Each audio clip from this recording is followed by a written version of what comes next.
الحمد لله رب العالمين والصلاة والسلام على أشرف المرسلين وعلى آله وأصحابه أجمعين أما بعد. Chers musulmans, chers musulmanes, nous sommes dans la 30e journée du mois de Ramadan 1441, c'est-à-dire le 23 mai 2020. C'est la dernière fois qu'on se voit durant ce mois de Ramadan. Puis j'espère qu'on se verra après, Inch'Allah ta'ala, et en vrai, en physique, à la mosquée. Donc j'attendais que la diffusion sur YouTube commence. YouTube, ça m'énerve. Donc, je vous cache pas que je voulais pas aller sur YouTube. Puis les gens se plaignaient de la mauvaise qualité de transmission sur Twitter, en me disant que c'était meilleur sur YouTube. En tout cas, le direct, j'ai pas l'impression qu'il soit meilleur. Alors à ce moment-là, ce qu'on va faire, c'est qu'on va diffuser toujours sur Twitter, et on postera les vidéos sur YouTube par la suite. Parce que les directs sur YouTube, ils sont très souvent sujets à problème. Taïb, on va continuer notre lecture. Donc malheureusement, il reste encore quelques pages. Et donc on ne pourra pas finir aujourd'hui le livre, malheureusement. Regardez un peu l'épaisseur. Bon, il n'y a pas vraiment cette épaisseur-là parce qu'il y a beaucoup d'annotations en bas de page qui prennent de la place. Donc, comme je vous l'ai dit, on va continuer aujourd'hui au maximum. Puis on continuera lundi, comme on reprend après soi-disant le cours classique, tant que les mosquées ne sont pas encore ouvertes. Donc jusqu'à présent, on va reprendre mercredi, samedi et dimanche, d'accord?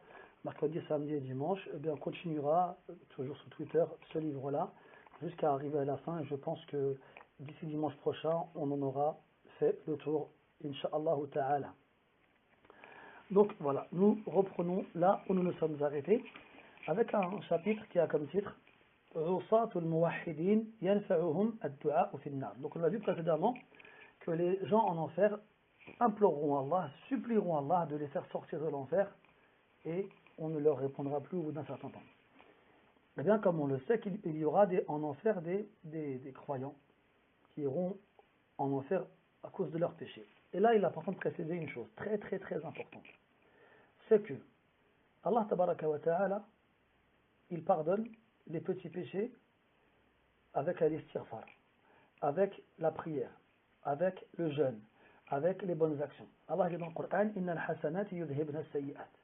Les bonnes actions font partir les mauvaises. Et aussi, Allah tabaraka wa ta'ala, il accepte le repentir. Et aussi, le jour de la résurrection, tant que le péché il est inférieur à l'association majeure, qui est le pire des péchés, eh bien, la situation de la personne restera sur le bon vouloir d'Allah subhanahu wa ta'ala. Il est possible qu'Allah lui pardonne, malgré le fait qu'il ait des péchés supérieurs à ses bonnes actions. Aussi, il y a des gens qui intercéderont en faveur des croyants. Il y aura le prophète sallallahu alayhi wa sallam, il y aura les anges, il y aura les savants, il y aura les martyrs, il y aura les vertueux. Donc il y a énormément de probabilités que la plupart des musulmans rentrent au paradis sans faire de passage en enfer. Et celui qui va en enfer parmi les croyants, c'est quelqu'un, écoutez bien, c'est quelqu'un qui avait plus de mauvaises actions que de bonnes actions. Et là, il est important de préciser une chose, c'est que quand on fait une bonne action, Allah, il la compte à 10 fois sa valeur minimum, jusqu'à 700 fois, jusqu'à plus encore. Puis, dans l'année, il y a énormément d'occasions dans lesquelles les bonnes actions sont multipliées et dans lesquelles les péchés sont pardonnés. Le mois du Ramadan, le pèlerinage, Ashura, Arafat, Shawwal, bref. C'est-à-dire avec tout ça, imaginez, alors que la mauvaise action, elle ne compte que pour une. Elle ne compte que pour une. Eh bien, on va trouver des croyants de la résurrection qui, malgré cela, arriveront à avoir plus de péchés que de bonnes actions. Et pire que ça encore, c'est que malgré cela, eh bien, ce croyant-là, qui aura plus de mauvaises actions que de bonnes actions, eh bien, personne n'intercédera en sa faveur. Ou, dans le cas où on intercédera en sa faveur, Allah n'acceptera pas cette intercession-là. Et enfin, eh bien, il devra aller en enfer. Ça veut dire que pour qu'un croyant il aille en enfer, il faut vraiment qu'il le fasse, quoi. Ça veut dire que c'est vraiment de la mauvaise volonté de sa part, de ne pas faire du bien, de ne pas avoir autour de soi des gens du bien. Il faut vraiment le faire. Donc, c'est pour ça que dans le hadith, il a été dit de nombreuses fois, وَلَا يَهْلِكُ عَلَى اللَّهِ إِلَّا هَلِكَ. Et wallah. Le seul qui peut périr devant Allah, c'est quelqu'un de perdu. Parce qu'avec tous ses moyens de faire le bien, avec tous ses moyens de faire pardonner ses péchés, avec tous ses moyens de recevoir l'intercession du prophète, alayhi salatu wassalam, finir en enfer, c'est que vraiment cette personne-là, elle a vraiment rien fait ici-bas. Mais elle était croyante. Elle a fait le minimum pour être considérée auprès d'Allah tabaraka wa ta'ala, pour être, faire partie des croyants. Donc ils rentreront en enfer. Mais de par le fait qu'ils soient croyants, ils n'y resteront pas éternellement. Ils y resteront un temps, proportionnel à leurs péchés, pour se faire purifier de leurs péchés, puis ils en sortiront, et enfin, iront au paradis. Donc ça, c'est important, très important à préciser. Et comment est-ce qu'après cela, on peut désespérer de la miséricorde d'Allah subhanahu wa ta'ala? Comment? Donc, on sait qu'il y aura en enfer des croyants, à cause de leurs péchés. Et comme on a vu, les mécréants, ils invoqueront Allah, mais leurs invocations ne leur seront d'aucune utilité. Est-ce qu'on peut dire la même chose pour les croyants? Ça me donne le tournis. Voilà. YouTube. Et c'était Boudron sans nom aujourd'hui. Par contre, si jamais Twitter ça plante, on sera dans les problèmes. Ala kulli hal. Alors, lisons ce que Ibn Rajab rahimahullah ta'ala il a dit. قال وأما عصاة الموحدين ربما ينفعهم الدعاء في النار. خرج الإمام أحمد من حديث أبي ظلال عن أنس بن مالك رضي الله عنه عن النبي صلى الله عليه وسلم أنه قال إن عبدا في جهنم لينادي 1000 سنة يا حنان يا منان فيقول الله عز وجل لجبريل عليه السلام اذهب فأتني بعبدي هذا فيذهب جبريل فيجد أهل النار منكبين يبكون فيرجع إلى الله عز وجل فيخبره فيقول ائتني به فإنه في مكان كذا وكذا فيجيء به ويوقفه على ربه فيقول له يا عبدي كيف وجدت مكانك فيقول يا ربي شر مكان وشر مقيل فيقول رد عبدي فيقول يا ربي ما كنت أرجو إذ أخرجتني منها أن تردني فيقول دعوا عبدي وأبو ظلال اسمه هلال ضعفوه. Donc il est possible que certains croyants, pécheurs en enfer, invoquent Allah et reçoivent une réponse favorable à leurs invocations. Imam Ahmad il rapporte d'après Anas ibn Malik radiyallahu anhu que le prophète sallallahu alayhi wa sallam a dit il y a un homme en enfer qui ne cessera d'appeler pendant 1000 ans Allah Ta'ala avec deux noms. Ya Hannan, Ya Mannan. Al-Hannan, c'est le doux, l'affectueux, celui qui fait preuve de douceur et de tendresse et d'affection envers ses serviteurs. À un degré, bien entendu, incomparable à celui de ses créatures. Wal-Mannan, c'est celui qui rappelle le bien qu'il a fait à ses serviteurs pour qu'ils le remercient et qu'ils soient reconnaissants. Pendant 1000 ans, il appellera Allah Ta'ala comme ça. Au bout de 1000 ans, Allah Ta'ala il dira à Jibril alayhi salam va en enfer et ramène-moi cet homme-là qui m'a appelé comme ça pendant 1000 ans. Jibril alayhi salam s'y rendra. Mais il trouvera les gens de l'enfer la tête plongée vers le bas en train de pleurer. Et donc il n'arrivera pas à le retrouver. Il retournera auprès d'Allah Tabaraka wa Ta'ala en lui disant ce qu'il y a vu. Et donc Allah il lui dira va à tel et tel endroit, tu le trouveras là où je t'ai dit. Alors il ira là où Allah lui a dit et il trouvera la personne en question. Puis Jibril amènera cet homme-là au prophète, à Allah subhanahu wa ta'ala. Alors Allah ta'ala lui dira comment est-ce que tu as trouvé l'endroit où tu te trouvais? Et là l'homme y répondra le pire des endroits possibles, le pire des endroits où on peut se rester. Alors Allah il dira ramenez-le où il était. Et là l'homme il dira ya Rabbi, oh Seigneur, Wallahi j'espérais au maximum qu'après que tu m'en aies fait sortir que jamais tu m'y renvoies. Alors Allah Ta'ala dira laissez-le. Il dira laissez-le. Donc ce hadith là il comporte un rapporteur faible. خرج الترمذي من طريق رشدين أو رشدين ابن سعد قال حدثني ابن نعم وهو الإفريقي عن أبي عثمان أنه حدثه عن أبي هريرة رضي الله عنه عن النبي صلى الله عليه وسلم أنه قال إن رجلين ممن دخل النار اشتد صياحهما فقال الرب عز وجل أخرجوهما فلما أخرجا قال لهما لأي شيء اشتد صياحكما قال فعلنا ذلك لترحمنا قال رحمتي لكما أن تنطلقا فتلقيا أنفسكما حيث كنتما من النار قال فينطلقان فيلقي أحدهما نفسه فيجعلها عليه بردا وسلاما ويقوم الآخر فلا يلقي نفسه فيقول له الرب عز وجل ما منعك أن تلقي نفسك كما ألقى صاحبك أو كما ألقى صاحبك فيقول إني لأرجو ألا تعيدني فيها بعدما أخرجتني فيقول له الرب عز وجل لك رجاؤك فيدخلان جميعا الجنة برحمة الله عز وجل قال الترمذي إسناد هذا الحديث ضعيف. الترمذي rapporte après Abu Huraira radiallahu anhu que le prophète sallallahu alayhi wa sallam aurait dit que deux hommes en enfer hurleront beaucoup plus fort que les autres. Alors Allah tabaraka wa ta'ala les fera sortir de l'enfer. Lorsqu'ils seront à l'extérieur, Allah leur dira pourquoi est-ce que vous criez, vous hurliez plus intensément que les autres? Alors ils répondront nous avons agi ainsi afin que tu nous fasses miséricorde. Alors Allah leur dira ma miséricorde envers vous est que vous retourniez d'où vous êtes venus et que vous vous jetiez tous les deux dans le feu. Alors ils retourneront sur leurs pas. Arrivé au bord du précipice, l'un d'entre eux se jettera dans le feu.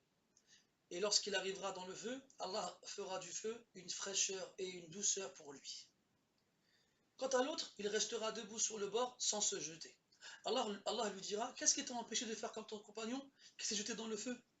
Il répondra, j'espérais que tu ne m'y ferais pas revenir après m'en avoir fait sortir. Alors Allah lui dira,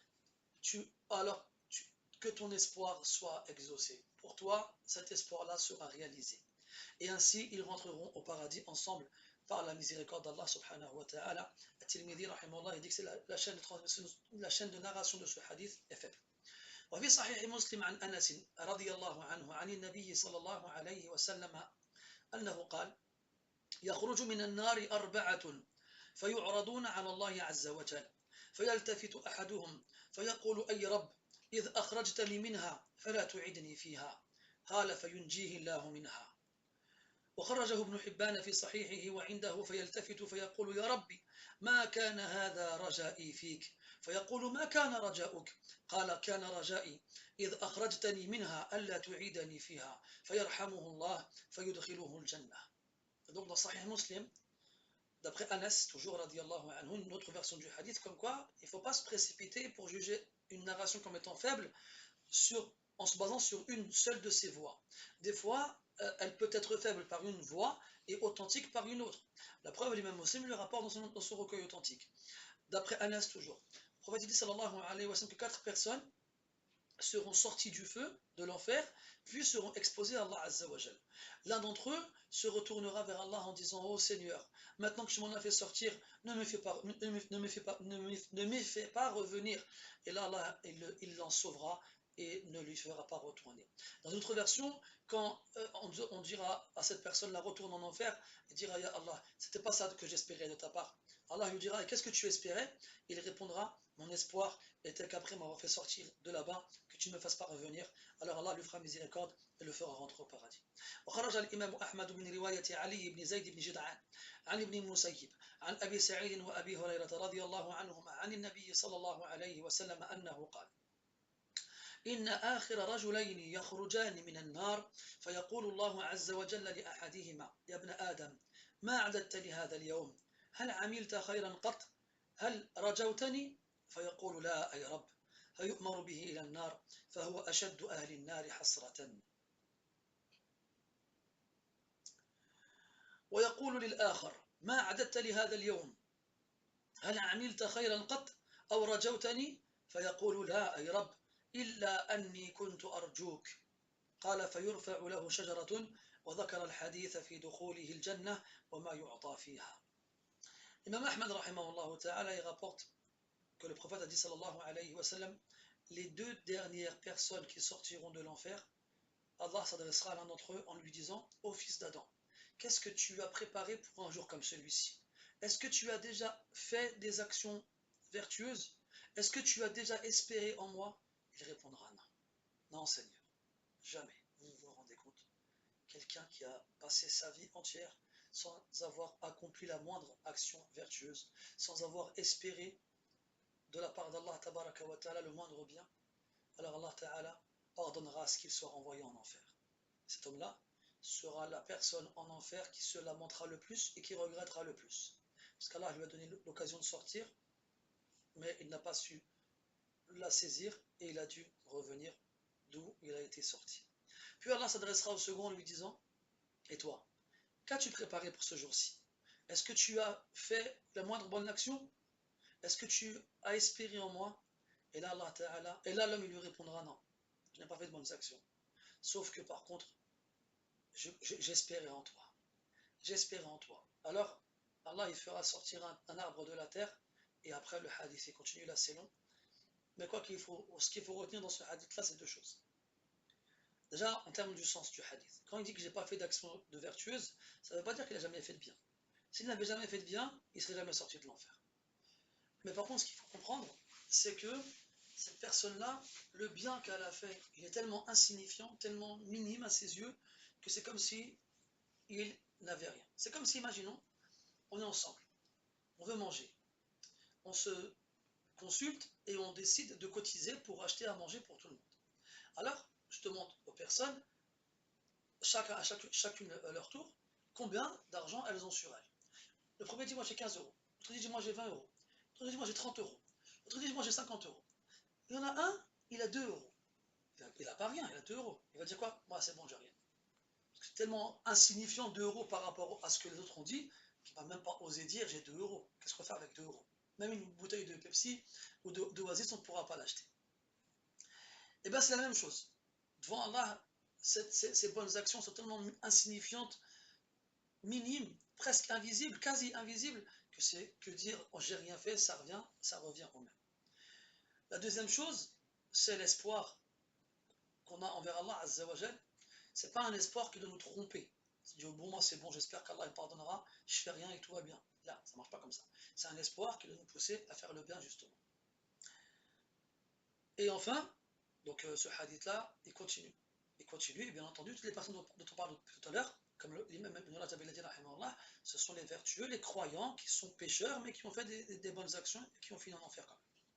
وخرج هناد بن السري من طريق أبي هارون العبدي وفيه ضعف شديد عن أبي سعيد الخدري رضي الله عنه عن النبي صلى الله عليه وسلم أن رجالا يدخلهم الله النار فيحرقهم بها حتى يكونوا فحما أسود وهم أعلى أهل النار فيجأرون إلى الله عز وجل يدعونه فيقولون ربنا أخرجنا منها فاجعلنا في أصل هذا الجدار فإذا جعلهم في أصل الجدار رأوا أنه لا يغني عنهم شيئا قالوا ربنا اجعلنا من وراء هذا السور لا نسألك شيئا بعده فيرفع لهم شجرة حتى تذهب عنهم سخنة النار أو شحنة النار وذكر شحنة النار وذكر الحديث. Donc une autre chaîne de transmission, une autre version du hadith précédent qui comporte un rapporteur assez faible, où le prophète sallallahu alayhi wa sallam aurait dit qu'il y a des hommes qui rentreront en enfer et qui y seront brûlés, calcinés, carbonisés, au point où ils deviendront comme du charbon noir. Et ce sont les gens dans les degrés les plus hauts de l'enfer. Vous vous souvenez, on part des degrés les plus hauts pour aller dans les degrés les plus bas. Donc ils seront dans les plus hauts degrés de l'enfer, au-dessus des mécréants. Ils y seront brûlés jusqu'à devenir noirs comme du charbon. Puis, ils imploreront Allah Ta'ala et ils l'invoqueront. Ils diront: Seigneur, fais-nous sortir de là, mets-nous au bord des murs de l'enfer. Ils pensaient qu'en s'éloignant du centre, ils subiraient moins la chaleur. Alors Allah Ta'ala les mettra au bord du mur, mais ils verront que ça ne servira à rien. Malgré qu'ils soient loin du centre, ils ressentent toujours l'intensité de la chaleur. Alors ils nous diront: Ya Allah, laisse-nous à l'extérieur du mur. Laisse-nous juste à l'extérieur du mur, c'est tout, mais pas à l'intérieur. On ne te demandera rien après cela. Alors, Allah Ta'ala les fera sortir, et après être resté là-bas, il fera sortir un arbre de la terre. Et le hadith est continu, et pour satisfaire votre curiosité, quand ils verront l'arbre et l'ombre, ils diront, Ya Allah, laisse-nous sous cet arbre-là, on ne te demandera rien après. Alors Allah les laissera. Puis, plus tard, un autre arbre beaucoup plus grand poussera devant eux. Ils diront, Ya Allah, laisse-nous aller devant cet arbre-là, sous cet arbre-là, et on te promet qu'après on ne te demandera plus rien. Et ils ne cesseront d'avancer jusqu'à arriver aux portes du paradis. Et là, ils entendront les gens au paradis, heureux, joyeux et contents. Alors ils diront, Ya Allah, fais-nous rentrer au paradis. À chaque fois, ils demanderont, en disant que plus jamais ils demanderaient autre chose à la place. À la kulli hal, ce hadith-là, il nous indique que les gens, les croyants, peuvent rentrer en enfer pour leurs péchés. Et ils finiront par en sortir un jour, et que quand ils invoqueront Allah Azza wa Jal, ça leur sera utile, contrairement aux mécréants. Wal-iyadu billah. Al-babu al-thalithu wal-ishrun. في ذكر نداء أهل النار أهل الجنة وأهل الجنة وأهل الجنة أهل النار وكلام بعضهم بعضا.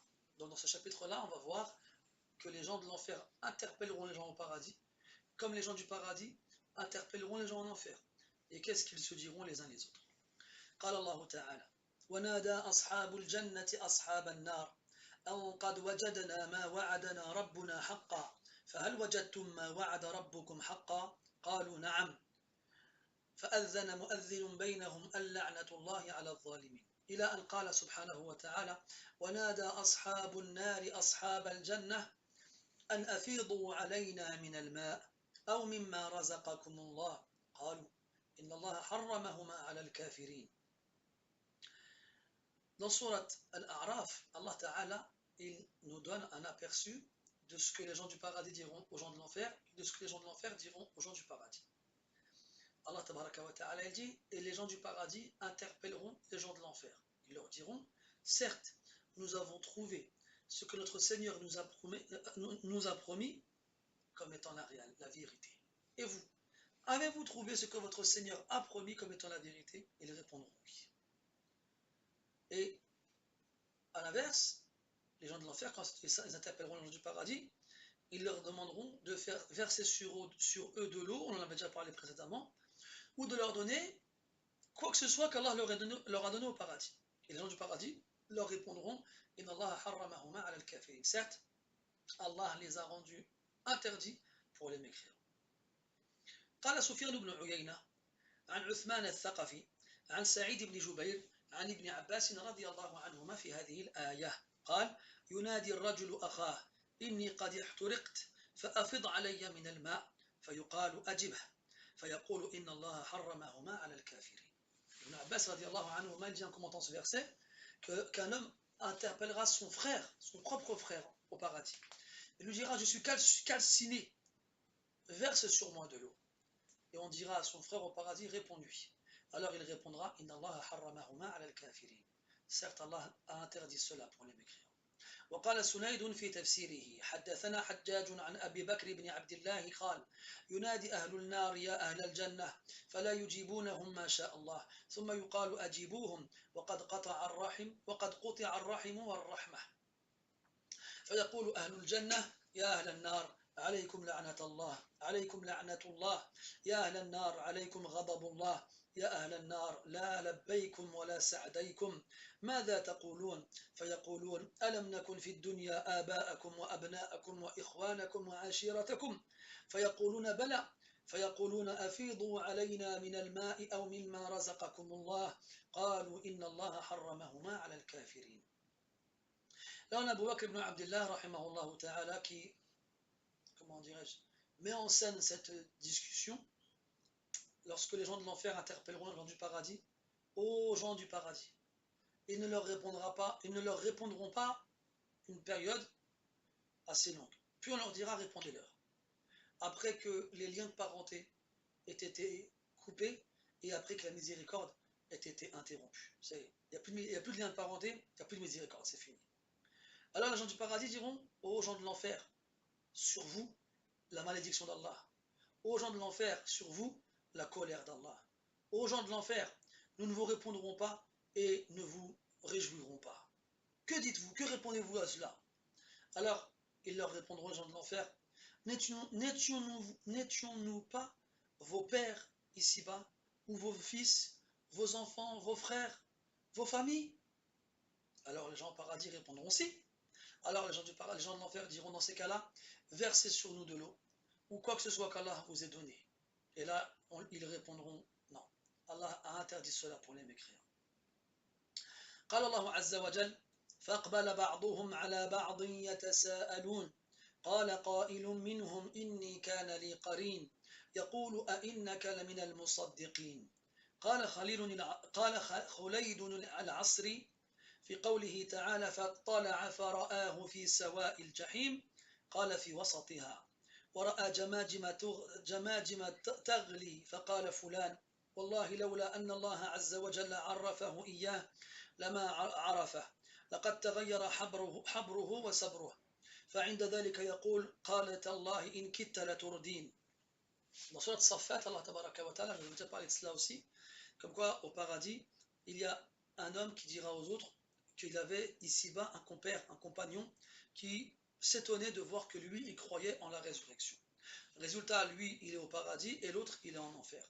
Donc lorsque les anges lui diront, regarde, eh bien il le verra au milieu de l'enfer, comme Khulayd al-Asri, il le dit. Et il verra que les scalps des gens, l'intérieur de leur crâne bouille. Et donc, il dira, Wallah, si Allah ne l'avait pas permis de reconnaître son compère ici-bas, il n'aurait pas pu les reconnaître tellement leurs traits ont été modifiés et sont méconnaissables. Alors, à ce moment-là, il dira par Allah, encore un peu, et tu m'aurais détourné avec toi.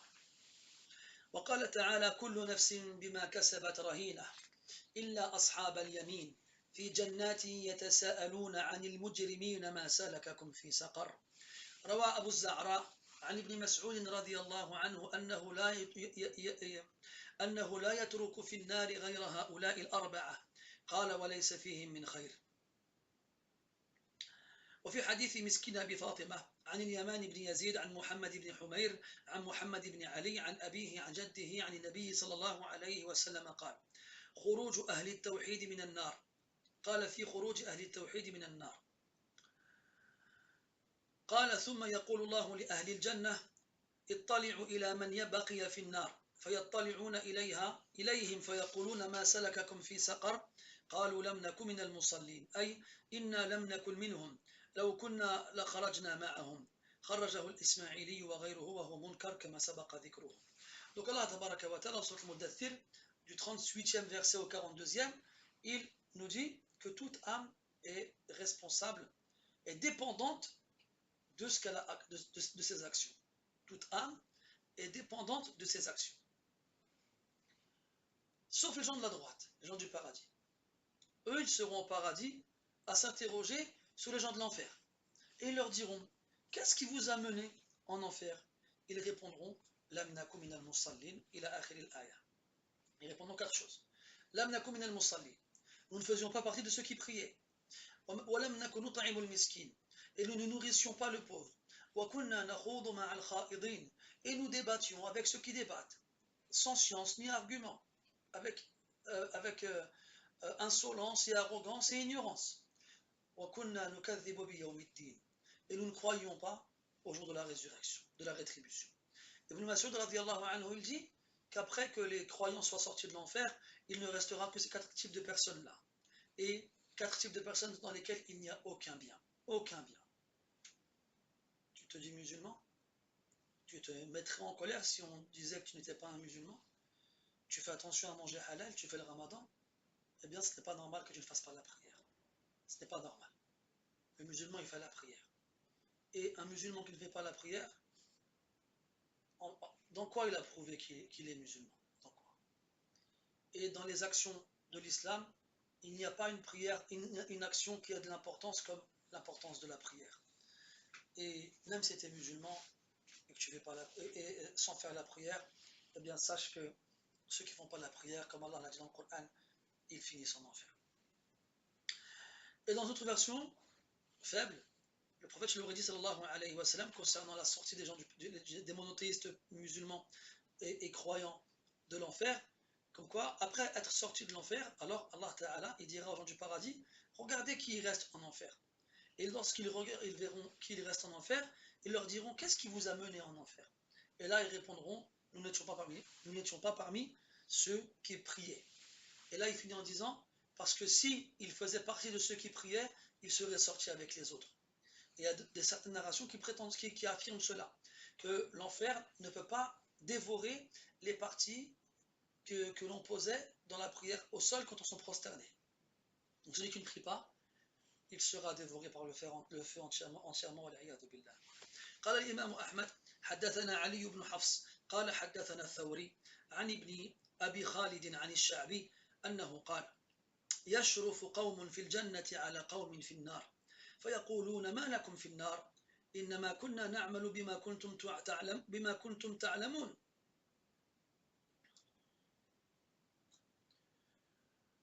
أو بما كنتم تعلمون فيقولون إنا كنا نعلمكم ولا نعمل به نسأل الله السلامة والعافية اللهم لا تجعل القرآن حجة علينا. Al-Sha'bi rahimahullah, il dit que les gens du paradis épieront les gens de l'enfer et un groupe de personnes en particulier. Ils leur diront, mais qu'est-ce que vous faites en enfer, vous?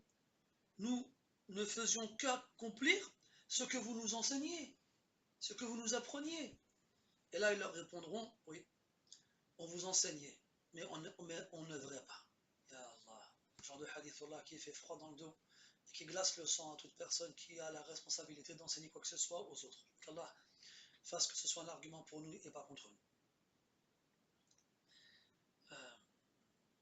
وقال سعيد بن بشير عن قتادة إن في الجنة كوى إلى النار فيطلع أهل الجنة من تلك الكوى إلى النار فيقولون ما بال الأشقياء وإنما دخلنا الجنة بفضل تأديبكم فقالوا إنا كنا نأمركم ولا نأتمر وننهاكم ولا ننتهي. C'est une version plus ou moins similaire à la précédente qui vient de Qatada cette fois rahimahullah, qui dit au paradis il y a une lucarne, une petite fenêtre par laquelle les gens du paradis verront les gens en enfer. Et quand ils les verront, ils diront mais comment ça se fait que ces malheureux en enfer s'y trouvent alors que nous sommes rentrés grâce à leur éducation. C'est eux qui nous ont éduqués et par leur éducation on est rentrés en enfer et eux ils sont au paradis et eux ils sont en enfer. Comment ça se fait? Alors ils répondront ouais, oui, nous vous ordonnions des choses mais nous ne les exécutions pas nous-mêmes. Et nous vous interdisions des choses et nous ne les interdisions pas sur nous-mêmes. Nas'alullah as-salam. وقال معمر عن قتادة قال كعب إن بين أهل النار وأهل الجنة كوى لا يشاء رجل من أهل الجنة أن ينظر إلى عدوه من أهل النار إلا فعل. كعب رحمه الله تعالى, il nous dit que c'est cette fameuse fenêtre, cette fameuse comment dirais-je, cette fameuse lucarne qui donne accès aux gens de l'enfer pour les gens au paradis.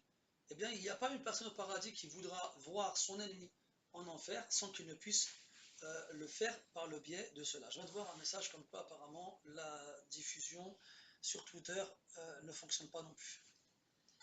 Que voulez-vous que je vous dise? Elle ne fonctionne pas non plus sur YouTube. Donc j'ai enregistré en cours malheureusement. Donc au pire, je mettrai en ligne la vidéo que je suis en train de filmer avec mon ordinateur pour plus tard. Et en espérant que même si ça ne fonctionne pas avec Twitter, eh bien que la diffusion du cours entier sera possible par la suite. Espérons.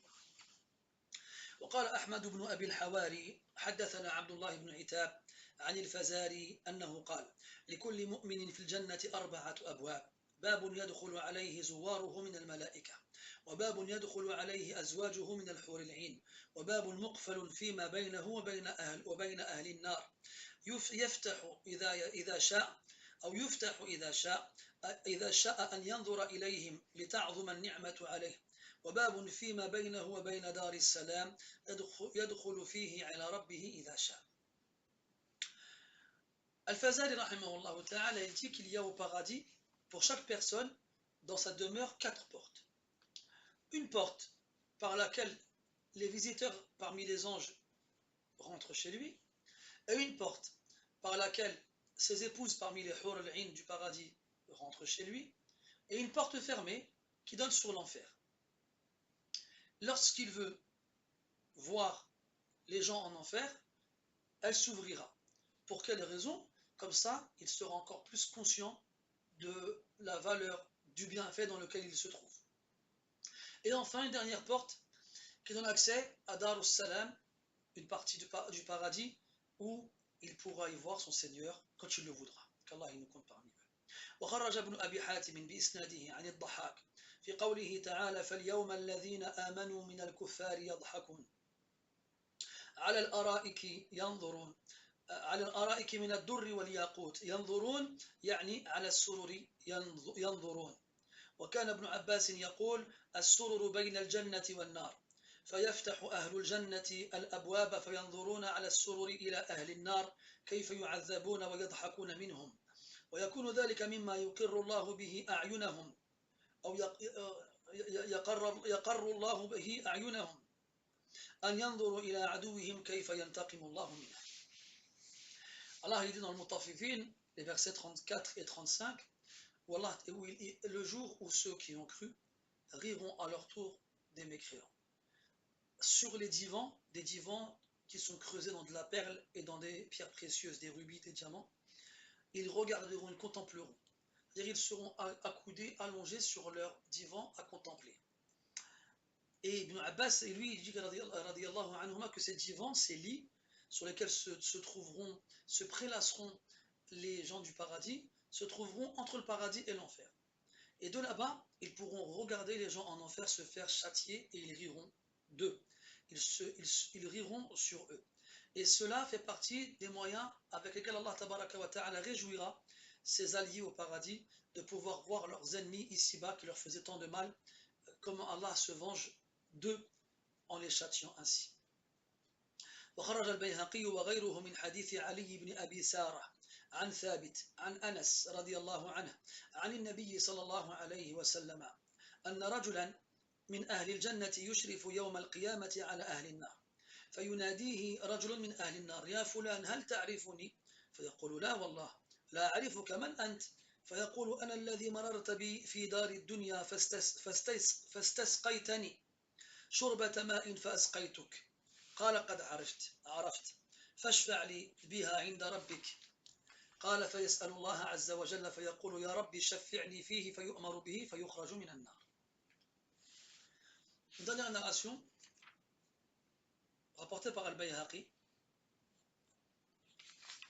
qui elle aussi comporte certaines faiblesses assez importantes, comme quoi un homme au paradis contemplera les gens en enfer le jour de la résurrection. Et là, un homme en enfer l'interpellera. Où un tel? Ne me reconnais-tu pas? Il dira non, je ne te reconnais pas, qui es-tu? Il dira je suis un tel, un jour tu es passé chez moi, pas loin de chez moi, ici-bas, et tu m'as demandé à boire et je t'ai abreuvé. Alors l'homme au paradis dira oui, je m'en souviens. Eh bien, l'homme en enfer lui dira dans ces cas-là, intercède pour moi auprès de ton Seigneur. Alors, il demandera à Allah Ta'ala d'accepter son intercession pour lui, et Allah l'en fera sortir.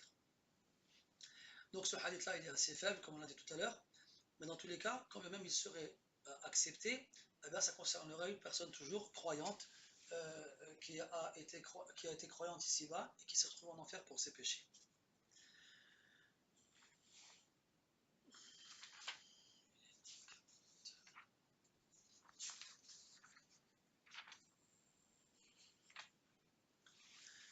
قال رحمه الله الباب الرابع والعشرون في ذكر خزنة جهنم وزبانيتها.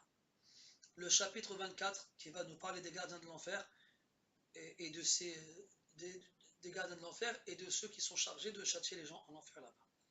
قال الله عز وجل عليها 19 وما جعلنا أصحاب النار إلا ملائكة وما جعلنا عدتهم إلا فتنة للذين كفروا الآيات.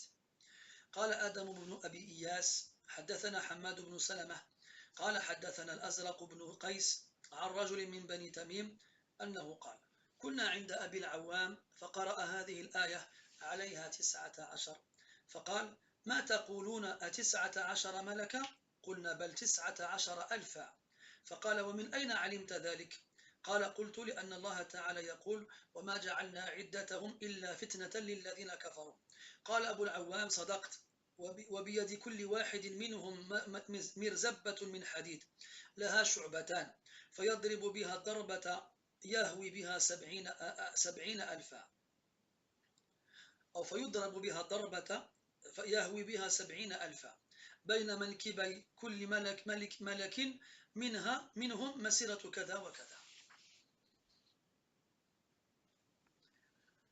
فعلى قول أبي العوام ومن وافقه الفتنة للكفار إنما جاءت من ذكر العدد الموهم للقلة حيث لم يذكر المميز له.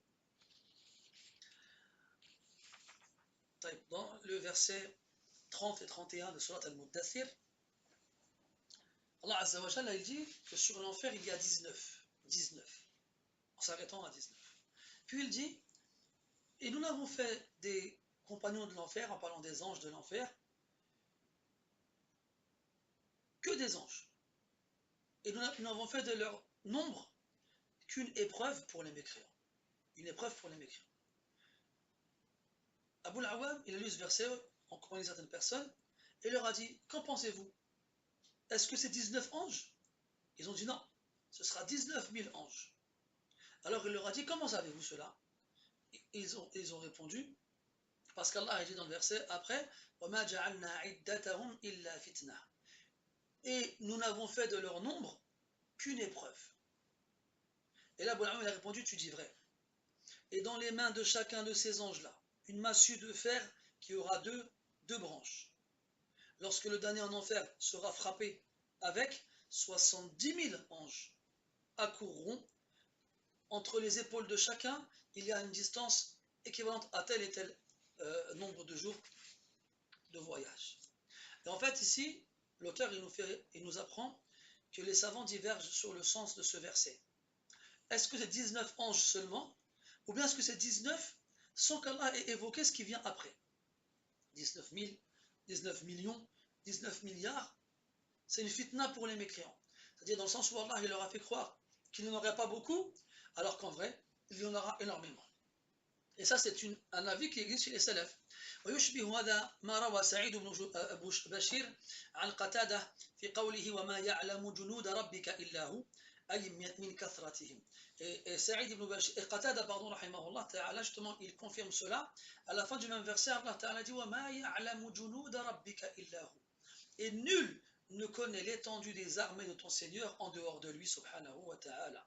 C'est-à-dire tellement ils sont nombreux. Tellement ils sont nombreux.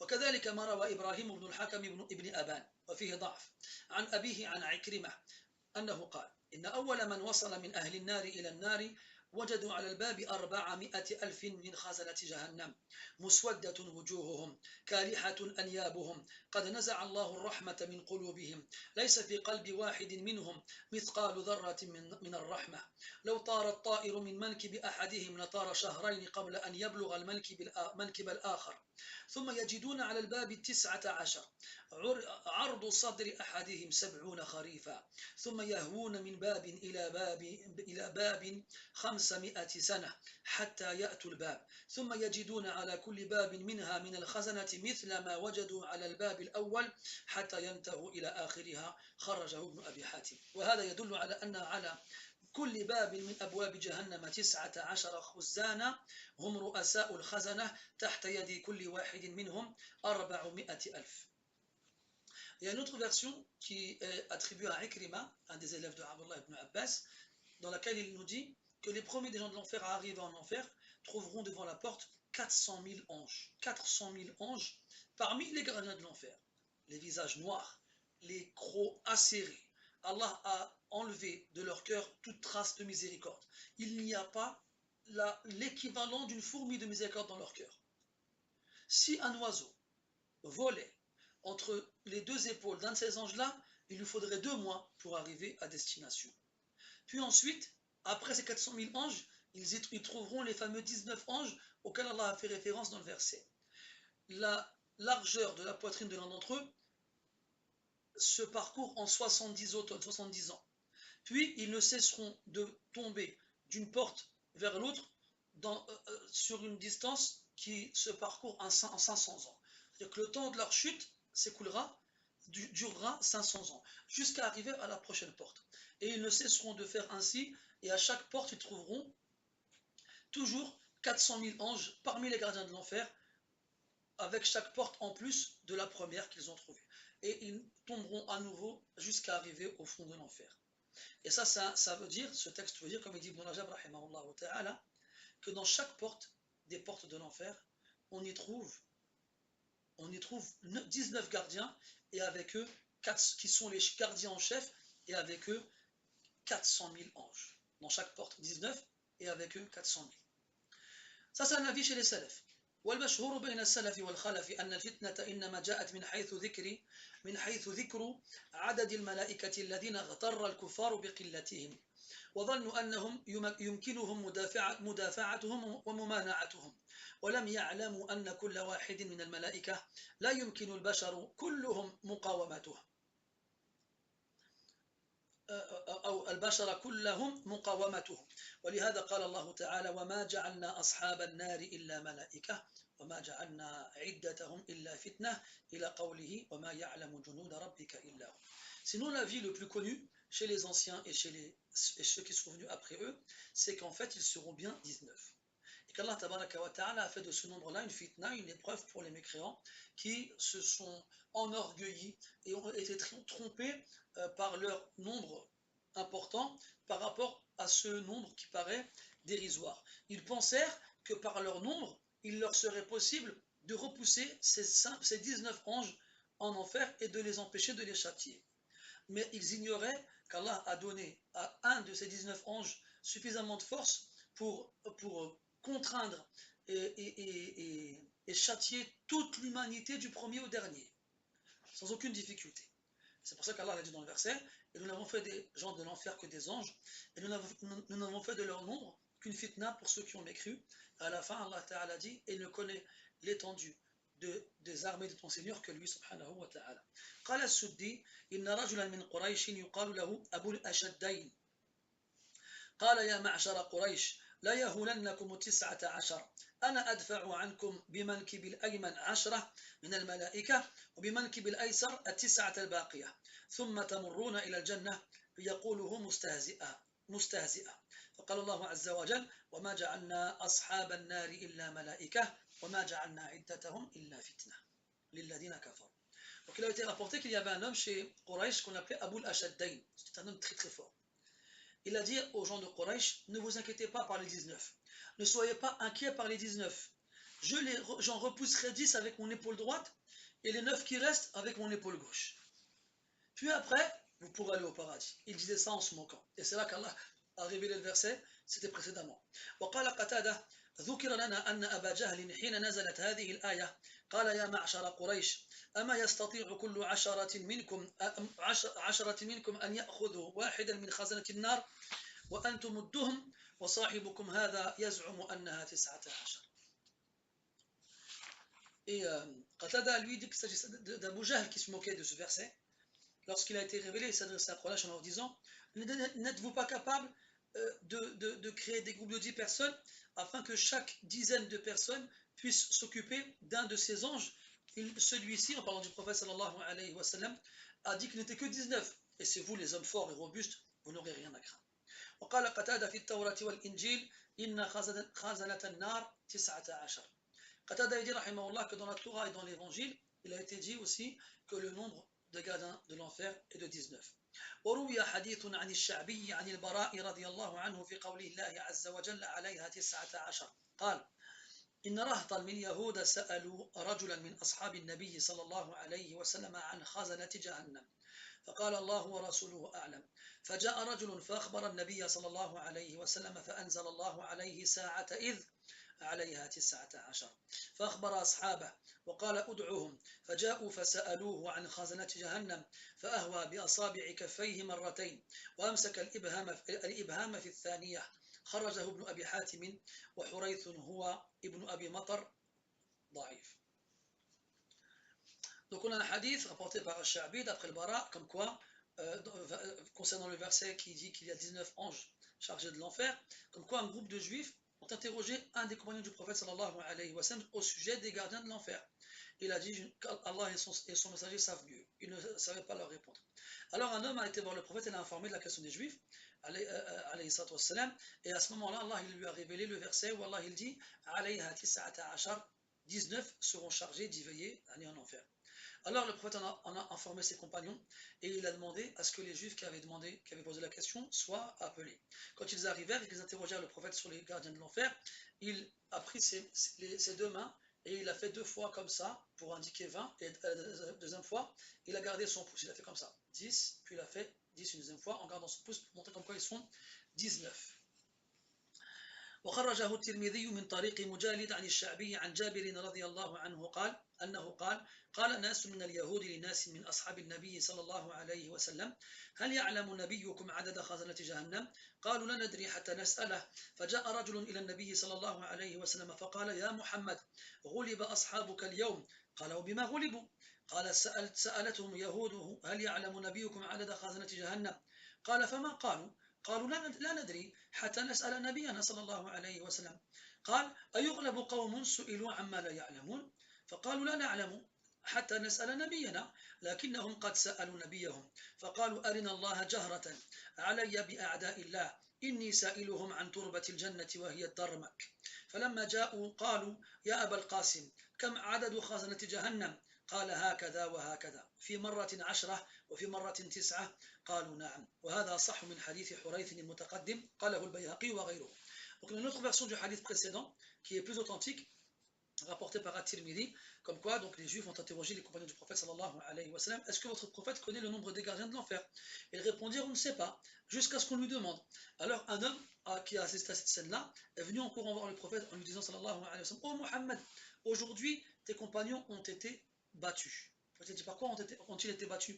Il a dit les juifs l'ont interrogé sur est-ce que votre prophète connaît le nombre des gardiens de l'enfer? Il a dit mais qu'ont-ils répondu? L'homme il a dit, ils ont répondu, nous ne savons pas tant qu'on ne lui a pas demandé. Alors le prophète il a répondu, et est-ce que des gens sont battus parce qu'on les interroge sur une chose et qu'ils ne connaissent pas la réponse?